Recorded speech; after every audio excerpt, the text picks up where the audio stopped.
সুপ্রিয় দর্শক, আসসালামু আলাইকুম। ঢাকা অ্যালার্টে আজকের সর্বশেষ সংবাদে আপনাদের সবাইকে স্বাগতম। প্রথমেই জানিয়ে দিচ্ছি আজকের সংবাদ শিরোনাম। চট্টগ্রাম বিশ্ববিদ্যালয় ও আশেপাশের এলাকায় ১৪৪ ধারা জারি। চবিতে ফের স্থানীয়দের সঙ্গে শিক্ষার্থীদের সংঘর্ষ, ইটপাটকেল নিক্ষেপ সহ উপাচার্য সহ আহত ১০। নুরুল হকের স্বাস্থ্যের খোঁজ নিলেন খালেদা জিয়া।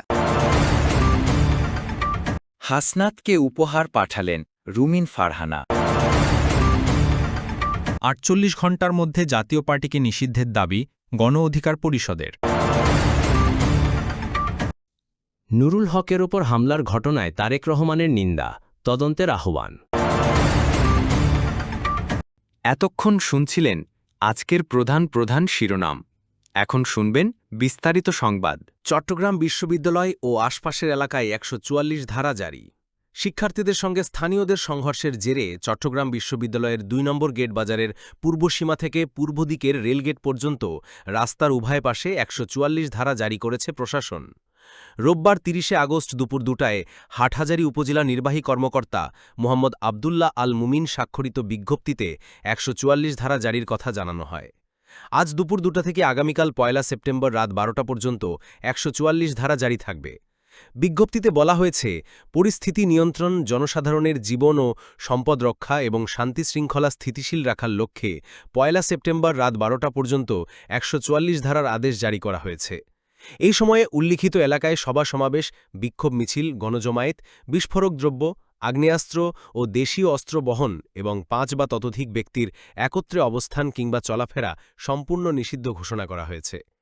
প্রসঙ্গত, শনিবার রাতের পর আজ রোববার দুপুর ১২টার দিকে ফের সংঘর্ষে জড়ান চট্টগ্রাম বিশ্ববিদ্যালয়ের শিক্ষার্থী ও স্থানীয় বাসিন্দারা। এতে বিশ্ববিদ্যালয়ের প্রোটেক্টর সহ অর্ধশতাধিক শিক্ষার্থী আহত হন। জানা গেছে, চট্টগ্রাম বিশ্ববিদ্যালয়ের দর্শন বিভাগের ২০২৪-২৫ শিক্ষাবর্ষের এক নারী শিক্ষার্থী ২ নম্বর গেটের মাঝবাজার সংলগ্ন শাহাবুদ্দিনের বাসায় ভাড়া থাকেন।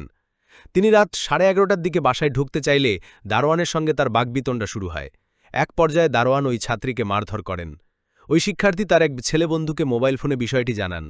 খবর পেয়ে কয়েকজন শিক্ষার্থী একত্রিত হয়ে ওই দারোয়ানকে ধরতে গেলে ওই এলাকায় উত্তাপ ছড়িয়ে পড়ে। এই সময় শিক্ষার্থীদের সঙ্গে স্থানীয়রা সংঘর্ষে জড়িয়ে পড়েন। এক পর্যায়ে স্থানীয়রা মসজিদের মাইকে ঘোষণা দিয়ে জড়ো হন এবং শিক্ষার্থীদের উপর হামলা করেন। অন্যদিকে শিক্ষার্থীরাও চব্বিশ সোহরাওয়ার্দী হলের মসজিদের মাইকে ঘোষণা দিয়ে সংঘর্ষে জড়ান। এতে অর্ধশতাধিক শিক্ষার্থী আহত হন। চট্টগ্রাম মেডিকেলের চিকিৎসক ডাক্তার মোহাম্মদ টিপু সুলতান বলেন, বহু শিক্ষার্থী আহত অবস্থায় মেডিকেলে ভর্তি হয়েছেন। আমরা তাদের প্রাথমিক চিকিৎসা দিয়েছি। যাদের অবস্থা গুরুতর আমরা তাদের উন্নত চিকিৎসার জন্য চট্টগ্রাম মেডিকেল কলেজ হাসপাতালে পাঠিয়েছি।